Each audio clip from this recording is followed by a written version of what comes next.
রাত্রে তুমি একটু বেসামাল হয়ে পড়েছিলে। তুমি ওই মকটেল খেয়েছিলে, তারপরে কোথাও একটা গেলে, ওখান থেকে কি খেলে জানি না, ড্রিঙ্ক করলে যা হয়, একটু বেশি বেসামাল হয়ে পড়েছিলে আর কি। আমি নিজে বুঝে কিছু করিনি। ছি করার কিছু নেই, মাঝে মাঝে এরকম হতেই পারে, নো ওয়ারিস।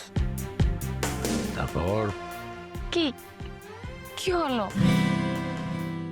তারপর তুমি আমাকে আর্য স্যার বলে ডাকবে না ঠিক করে নিলে।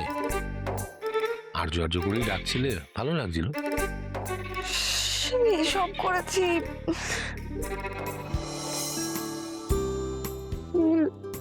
ভুল হয়ে গেছে আমার। আমি কি যে করেছি। কালকে রাত্রে যেটা হয়েছে সেটা আমি আমার নিজের মনের মধ্যে সারা জীবন গেঁথে রাখবো। কিন্তু আমি তো কিছুই মনে করতে পারছি না। একটু সময় দাও, আস্তে আস্তে সবকিছু মনে পড়ে যাবে। আর্য, হে আর্য, আর্য, কে আর্য স্যার? অনলি আর্য, আর্য আর্য আর্য। কি কেমন?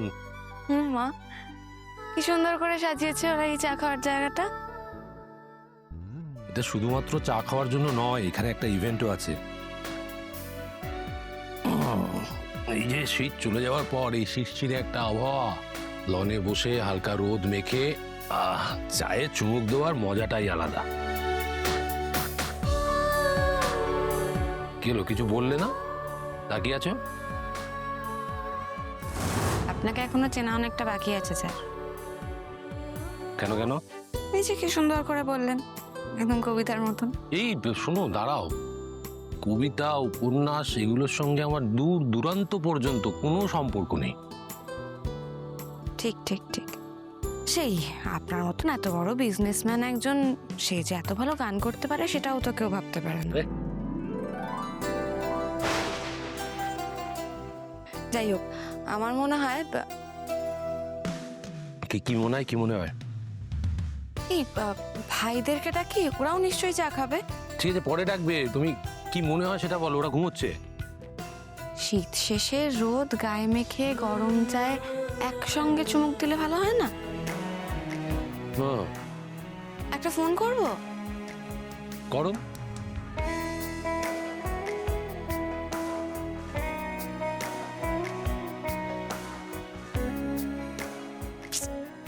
কি ধরছে না?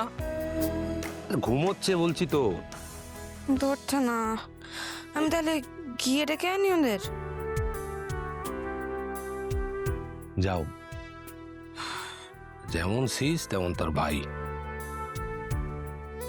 Hello hello,